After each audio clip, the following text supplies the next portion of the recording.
Bapak Ibu, jangan pernah berputus asa untuk mendapatkan kesembuhan. Kenapa? Karena Tuhan pasti melihat usaha kita. Cerita Pak Gideon yang harus cuci darah 4 kali seminggu bisa menjadi contoh bahwa mujizat dari Tuhan berupa kesembuhan itu nyata adanya. Seperti apa cerita lengkapnya? Mari kita lihat cerita beliau sampai akhir, karena ini pasti bermanfaat. Paru-paru saya penuh air.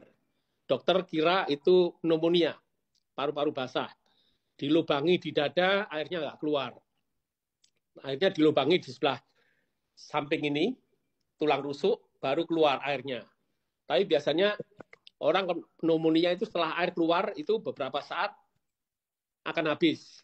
Ya, baru ketahuan itu sakit apa. Akhirnya ditemukan ginjal saya yang rusak. Dan karena ginjal rusak, berarti saya nggak bisa kencing, saya nggak bisa buang air. Nah, itu yang menyebabkan air itu naik ke paru-paru.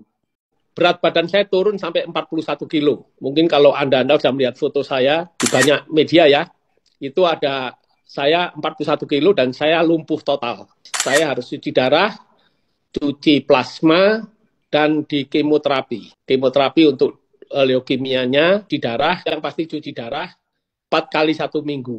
Jadi hidup saya udah final. 8 dokter memutuskan kemungkinan hidup cuma 3 bulan. Tiba-tiba ada teman saya dari Jakarta, telepon saya.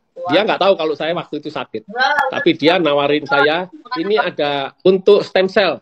Stem cell itu bukan obat, bukan vitamin, bukan apa. Tapi stem cell itu ciptaan Tuhan yang ada di dalam tubuh kita. Ginjal saya hanya berfungsi 3%. Ginjal saya harus diganti dengan mesin. Nah, setelah setahun saya minum Subarasi itu, saya sudah merasa sehat, saya sehat.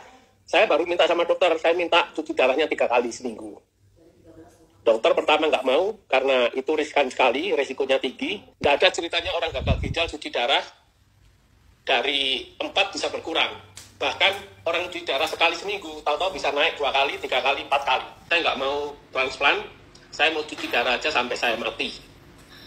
Tapi sambil berdoa, saya tetap minum Subarasi dan Ucuk Usi. Dan setelah setahun lebih, itu saya udah minta seminggu 3 kali cuci darah. Dan kreatin saya mulai kelihatan baik.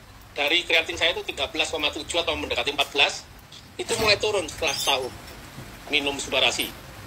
Bisa turun sampai 11. Turunnya pelan, 11, 10,5, nanti 11 lagi, 10 lagi. Tapi yang saya rasakan memang tubuh saya makin sehat. Tahun setengah gitu, kreatin saya turun bisa sampai 8. Nah, di situ saya minta turun lagi, cuci darah 2 kali seminggu. Nah, ini dokter ini mulai marah sama saya. Tiap minggu saya ditelepon. Hampir 2 tahun, saya akhirnya minta lagi 1 kali. Nah, dokter ini udah emosi sama saya, tapi saya maksa untuk 1 kali. Risiko saya yang tanggung.